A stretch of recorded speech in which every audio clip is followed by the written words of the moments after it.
Hi everyone, before we dive in, a quick favor: if you enjoy content like this, please hit the subscribe button. It's free, supports the channel, and ensures you never miss out on amazing videos. Alright, let's get into it. Hey guys, so I've been sitting on this for a while, trying to wrap my head around everything. Honestly, I'm not the type to post personal stuff like this, but I feel like I need to get it off my chest. It's been a few weeks since this all went down, and even though I know I made the right decision, it still feels unreal. I was engaged to someone I thought I'd spend my life with, but one night changed everything. Let me explain. My name's Adam. I'm 29 and I work in IT. I've always been pretty chill, maybe even too chill sometimes. I don't like drama. I don't like making a big deal out of things. I'd rather talk stuff out and move on. Kendra, my ex-fiancée, was the opposite. She's 27, works in marketing, and is the kind of person who thrives on energy. She's charismatic, super outgoing, and loves being the center of attention. When we first got together, that fiery personality of hers, it was one of the things I loved most. She was passionate, determined, and had this confidence that made you believe she could take on the world. But over time, that passion started blurring into something else, into stubbornness. There were little red flags I ignored, like the time we went to a dinner party with my coworkers, and she joked in front of everyone about how I could have dressed better. She laughed like it was funny, but it landed wrong. Or how she always had to choose the restaurant when we went out, and if I suggested something different, she'd roll her eyes or say something like, "Well, I guess you don't care if I enjoy dinner." At first, I chalked it up to her being particular, but slowly, it started to feel like things always had to go her way. And if she wanted something, she wouldn't back down until she got it. Still, I brushed it off. No one's perfect, right? Fast forward 4 years and we're engaged, and wedding planning. Intense doesn't even begin to cover it. Kendra wanted this massive, Pinterest-perfect wedding, over 200 guests, an elaborate venue, and God knows how many floral arrangements. I, on the other hand, just wanted something small, intimate, manageable. We weren't rolling in money, and I didn't see the point in blowing our savings on one day. But every time I voiced that, it turned into a fight. She'd accuse me of not caring about the wedding, or not putting in enough effort. I tried to explain I wasn't against the wedding. I just wanted us to be realistic. But it wasn't just about the guest list. Every single detail had to match her exact vision. I remember one time, she spent 2 hours going back and forth with the florist about centerpiece colors. When I suggested we simplify, she snapped at me. "If you're not going to take this seriously, why are you even here?" she said. Left work early to make that appointment. It wasn't about compromise anymore. It was about her winning. Then came that night. We were in the living room, surrounded by the chaos of wedding planning. Papers everywhere, sticky notes on every surface, a big overstuffed binder open on the coffee table. Kendra had spent months putting it together, and it looked like it was the only thing keeping her sanity intact. She was pacing, ranting non-stop about the guest list. She wanted to invite this massive web of distant relatives, cousins I couldn't even recognize, their kids, their swans. It felt insane. I sat on the couch, watching her spin like a storm, waiting for the right moment. "Kendra," I said, carefully, "do we really need to invite people we barely know? Shouldn't this be about the people closest to us?" She froze mid-step and turned to me slowly, her eyes sharp, her posture stiff. "Why don't you take this seriously, Adam? Do you even care about this wedding?" That question hit like a punch to the chest. I could feel the tension building, but I kept my voice calm. "Of course, I care," I said. "But it's not about how many people are there, or how extravagant it is. It's about us starting our life together." Her expression darkened, her voice rose. "You just don't get it. This isn't about us. It's about celebrating what we have with our families. This is supposed to be the most important day of our lives, and you're treating it like a business transaction." "It's not that," I said, trying not to lose my patience. "I just think we need to be realistic. We can't afford to invite half the state. That's not what's going to make the day special." Her laugh was short and bitter. "Realistic? You mean cheap, right? You don't care about making this day memorable, you just care about the price tag." "Kendra, come on," I said, my voice tightening. "That's not fair. I'm trying to keep us from going into debt. Isn't that what matters, starting our marriage on solid ground?" "You always do this," she snapped, stepping closer, her voice sharp, cutting. "You make me feel ridiculous for wanting something beautiful. Why do I even bother trying to make this special when you clearly don't care?" I stood up then, my frustration boiling over. "Don't put words in my mouth. I care, but I'm not going to pretend that throwing money at it will make it better. This is supposed to be about love, not putting on a show for people we barely know." She was trembling now, her face flushed, her fists clenched. "You're impossible," she said through gritted teeth. "You don't hear me. You never hear me." Her voice cracked. For a moment I thought maybe the tension would break, maybe she'd calm down, maybe we could talk.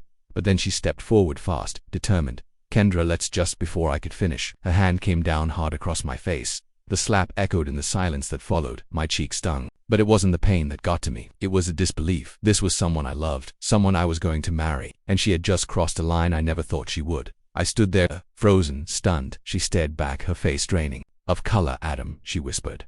I didn't mean to. I swear I didn't. I couldn't speak. I could feel my chest rising and falling, trying to stay calm. Looking back, the signs had always been there. The verbal jabs, the way she escalated every argument until I gave in, just to keep the peace. This wasn't a one-time thing. This was the boiling point. I stood up slowly, deliberately, and met her eyes with a calm I didn't know I had. Your things, I said, quiet but firm. Her eyes widened.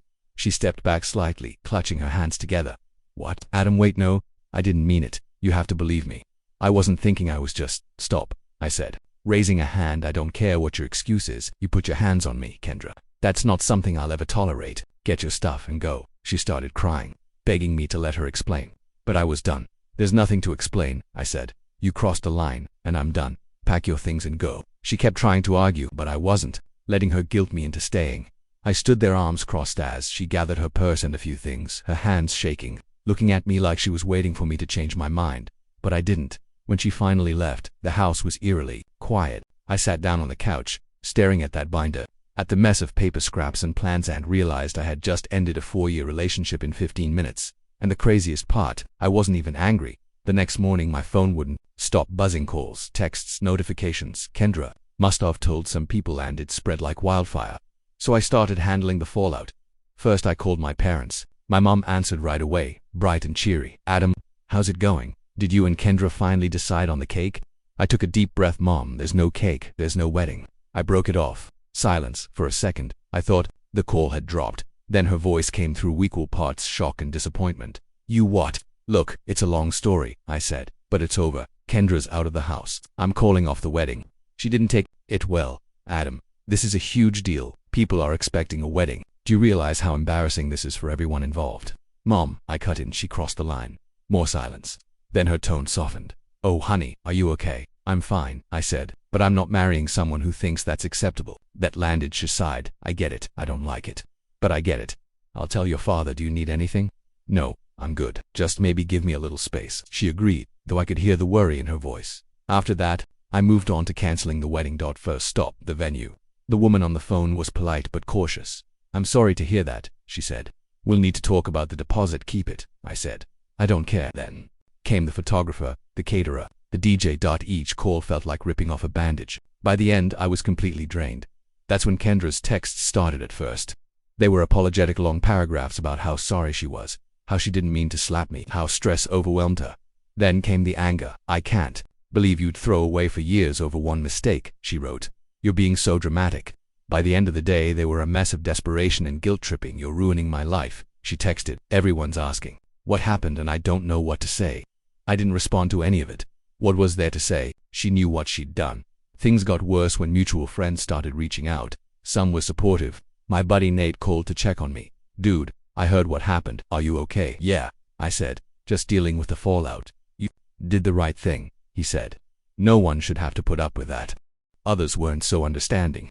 Kendra's friend Taylor, for instance, decided to take her side. She started posting vague but clearly pointed comments on social media. Stuff like, some people can't handle a strong, independent woman, and imagine being so fragile you ruin a relationship over nothing. She didn't tag me directly, but it was obvious who she was talking about. It didn't bother me as much as it probably should have. If anything, it was just annoying. I didn't care what Taylor thought of me. What did bother me, though, was how Kendra's parents reacted. Her mum called me the day after I ended things, her voice shaky and full of guilt. Adam, please don't do this, she said. Kendra's been under so much stress. She didn't mean to hurt you. I'm sorry, I replied, but there's no coming back from this. I can't marry someone who thinks it's okay to lay hands on me no matter the reason. She's devastated. Her mom said she loves you. Can't you give her another chance? No, I said firmly. I've made my decision. Her dad called later that evening, but his tone was colder. I don't know what happened, he said, but this is going to reflect badly on both of you. People will talk. Adam, are you ready for that? I almost laughed. With all due respect, sir, I'm more concerned with my personal boundaries than what people might say. He hung up shortly after, clearly unimpressed. By the end of the week, it felt like I'd been put through the ringer. I wasn't sad or heartbroken, just exhausted. The emotional weight of dealing with everyone's opinions was heavier than I expected. Then came the rumors. Someone, I'm guessing Taylor, started spreading word that I'd overreacted and that Kendra was the real victim. A few mutual acquaintances reached out to hear my side, which was just a polite way of saying they didn't believe me. She said she was just stressed. One person texted, "You didn't have to kick her out, did you?" I ignored the message. I didn't owe anyone an explanation. Despite all the noise, I felt lighter without Kendra in my life. The house was quieter, yes, but it was also peaceful. There was space to breathe without arguments and tantrums. Still, something about the whole situation didn't sit right with me.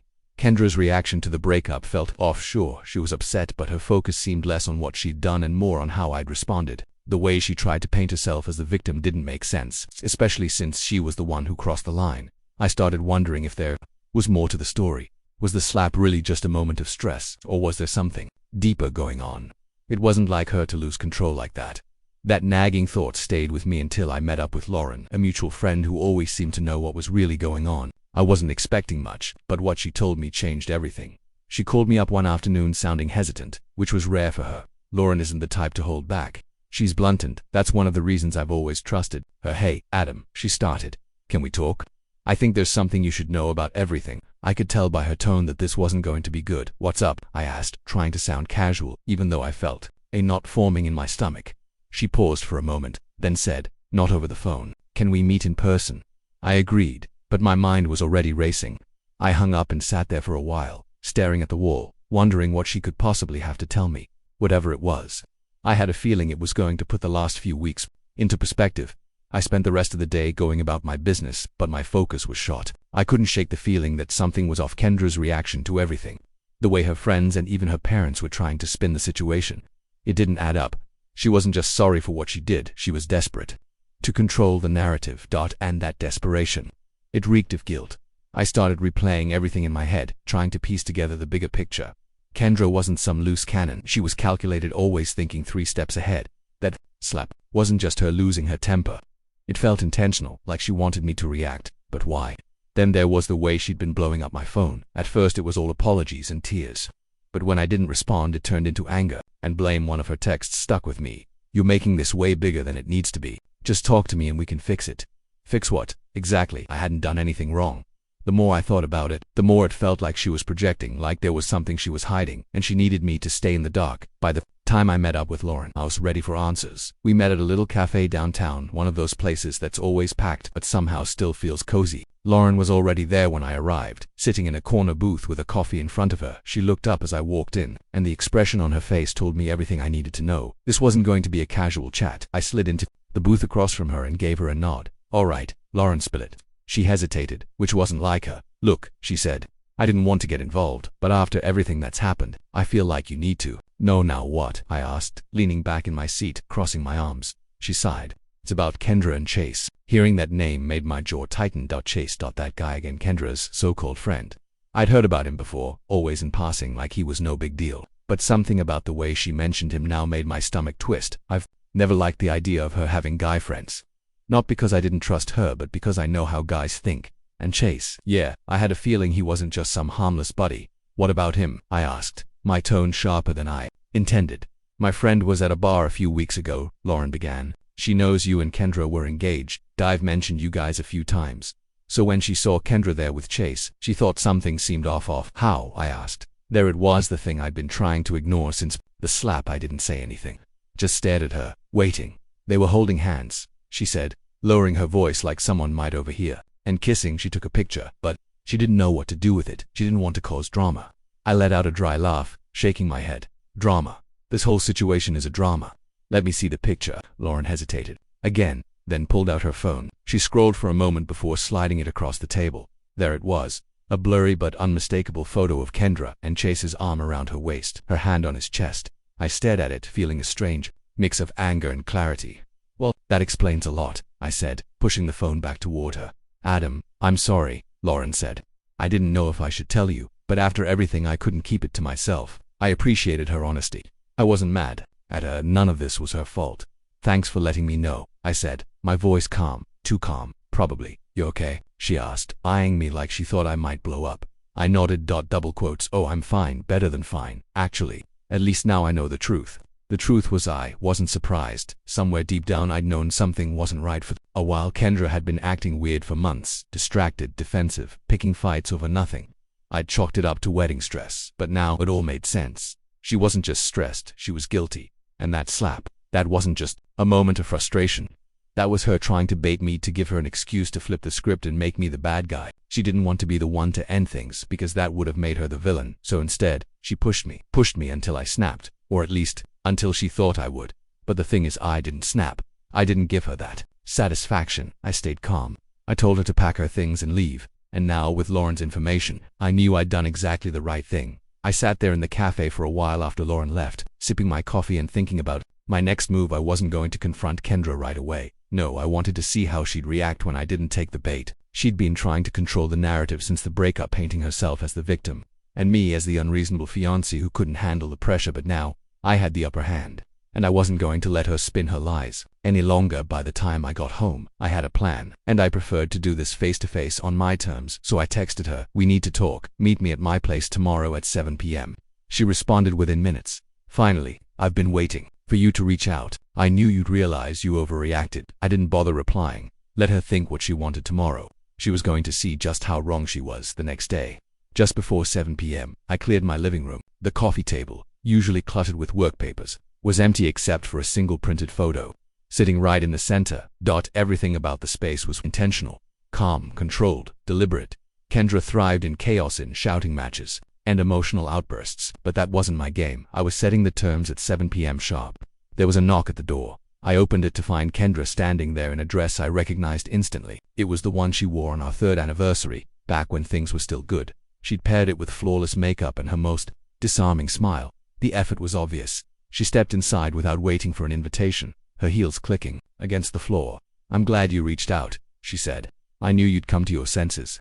I motioned toward the couch, saying nothing.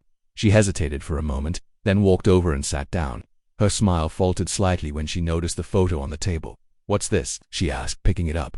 I leaned against the wall, arms crossed. The room was silent, except for the faint rustle of paper as she adjusted the picture. Her hand stiffened, her voice tightened. "Where did you get this? Does it matter?" She looked up, her confident demeanor cracking. "It's not what it looks like." "Then why don't you explain it to me?" She hesitated, gears turning in her head as she searched for the right lie. Finally, she let out a small laugh, though it sounded hollow. "Adam, this is ridiculous. Chase is just a friend. Someone must have misunderstood what they saw." I stayed where I was, my face calm, my stance unshifting. The silence between us stretched uncomfortably long until she broke eye contact, looking down at the picture again. "Adam," she tried again, her tone softer now, almost pleading. "I know this looks bad, but I swear." "Stop." The word came out sharp, cutting her off. "Don't waste my time. We both know what this is. So why don't you drop the act and tell me the truth for once?" Her shoulders slumped slightly, and for the first time, she looked unsure.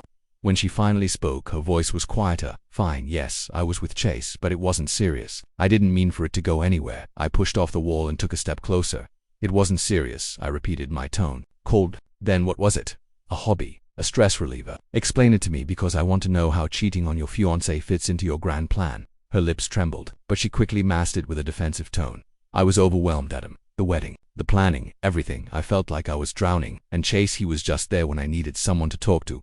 "Talk to?" I said flatly, gesturing toward the photo on the table. "You call that talking?" She looked away, unable to meet my gaze. "I didn't mean to hurt you," she whispered. "No," I said, taking another step closer. "You just didn't care enough not to." Her head snapped up, her expression a mix of anger and guilt. "That's not fair," she said, her voice rising. "I made a mistake, okay. But you weren't exactly perfect either. You were so distant, so focused on budgets and logistics. You didn't even notice how stressed I was." I tilted my head slightly, unfazed by her attempt to shift blame, and that stress justified lying. Sneaking around, slapping me. Her face flushed, and she opened her mouth to respond, but no words came out. She wasn't used to being confronted like this, to having no room to wiggle out of the corner she'd backed herself into. "I get it now," I continued. "The slap wasn't just a moment of anger, was it? You wanted me to react. You wanted an excuse to end this without having to take responsibility for anything. Am I wrong?" Her silence spoke volumes. "You wanted me to lose my cool," I said, leaning slightly closer, "but I didn't, and I won't. And that's why you're here now, scrambling to salvage whatever narrative you thought you could control." "Adam, please," she said, her voice breaking as tears welled in her eyes. "I messed up, I know I did, but we can fix this. I'll do whatever it takes." I straightened, taking a step back. "Fix what, Kendra?" "The trust, the respect. You think those things just snap back into place? This isn't something you fix. This is who you are, and I'm not interested in being part of it." She stood up abruptly, her voice rising again. "So that's it. You're just going to throw everything away. For years, Adam, for years, and you're going to walk away over one mistake. This wasn't one mistake. This was a series of choices. You chose to cheat. You chose to lie. You chose to cross the line when I didn't give you the reaction you wanted. This isn't me throwing anything away. This is me walking away from someone who already did. Her tears came then, streaming down her face as she reached for me. I stepped back again, shaking my head. You don't get to play the victim here. Not after everything you've done. She stood there for a moment, her hand frozen mid-air before she let it drop. The tears didn't stop, but the fight in her eyes was gone. She knew she'd lost. Get out, I said quietly, pointing to the door. Her lips quivered as she whispered, Adam, out, I said again, more firmly this time. She grabbed her purse and headed for the door. She stopped just before leaving, turning back to me one last time.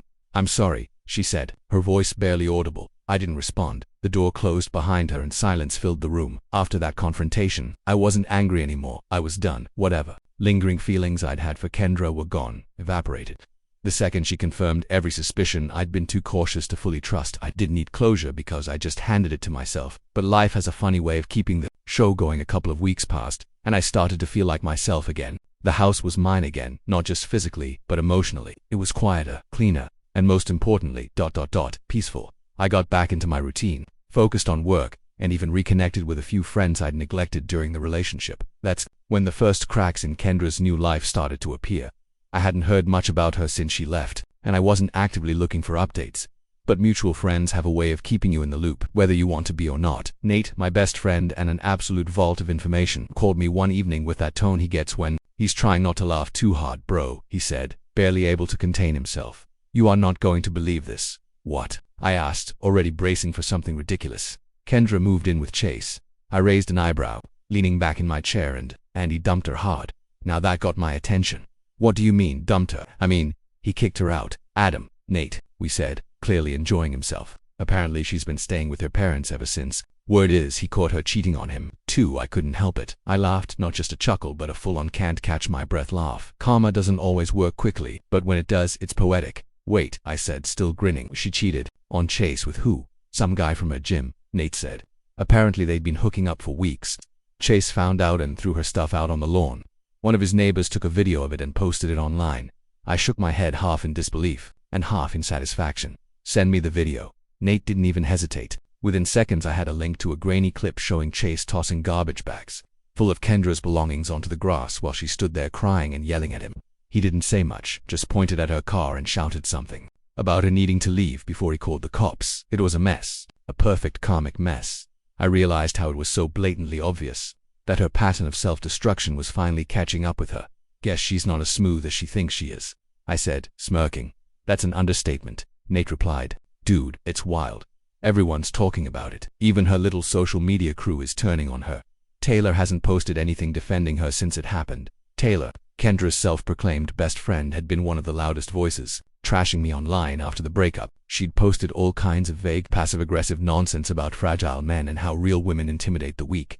I'd ignored it, of course, because engaging with her wasn't worth my time.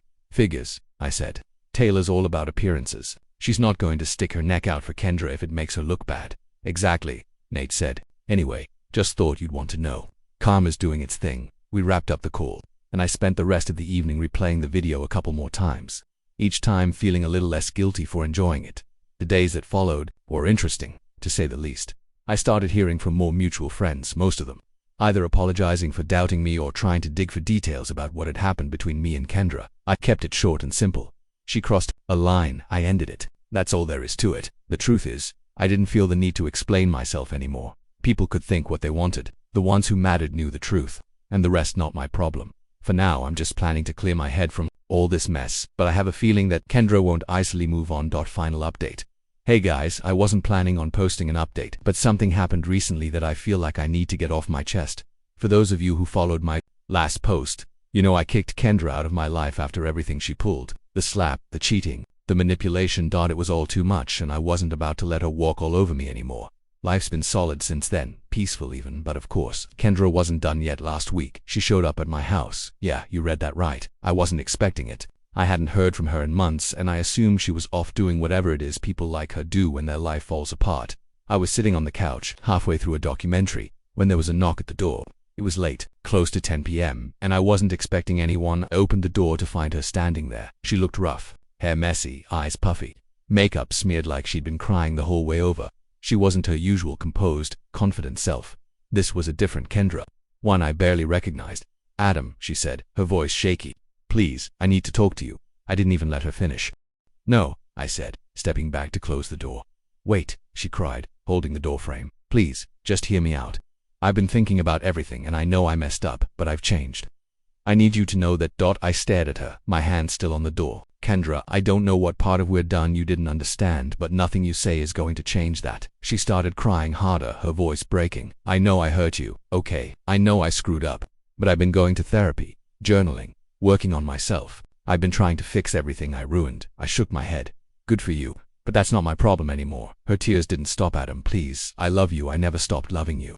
I didn't know how to handle things back then. I got lost." I laughed, a short, sharp sound that made her flinch. "Lost? You didn't get lost, Kendra. You made choices. You cheated, you lied, and you slapped me. None of that was an accident, and none of it was my fault, so don't stand here and act like I owe you anything. Can't we just talk?" she begged, her hands clasped together like she was praying. "Just for a few minutes." "No," I said firmly. "We have nothing to talk about. Whatever you think we had, it's over. It's been over since the moment you decided to betray me." Her face crumpled, and for a second I thought she might collapse. "Adam," she whispered, her voice barely audible. "I don't have anyone else." I stepped back, my hand tightening on the door. "That's not my fault, and it's not my responsibility to fix." I pushed the door closed, but she stopped it with her hand. "Please," she said again, her voice desperate. "Just give me a chance. I'll do whatever it takes. I'll prove to you that I've changed." I let out a sigh, leaning against the doorframe. "Kendra, you don't get it, do you? This isn't about whether you've changed or not. It's about the fact that I don't trust you anymore. You broke something that can't be fixed, and no amount of therapy or promises is going to change that." Her hand dropped, and she stepped back, her shoulders slumping. For a moment, she just stood there, staring at the ground. Then she looked up at me, her eyes red and swollen. "I'm sorry," she said, her voice cracking. "For everything." I nodded once. "Good, now go." I didn't wait for her to respond. I closed the door, locked it, and walked away without looking back. Through the window, I saw her standing on the porch for a few more minutes before she finally left, and that was it. No dramatic ending, no last-minute arguments, just a clean break. Honestly, I felt nothing. No anger, no sadness, no regret. It was like a weight I didn't even realize I was carrying had been lifted. People like Kendra don't change overnight. Maybe she'll figure herself out one day. But that's not my problem, and I'm not about to let her back in just because she's finally realizing what she lost. For me, self-respect isn't negotiable, and once someone shows you who they really are, you don't give them the chance to do it again. Thank you guys for reading.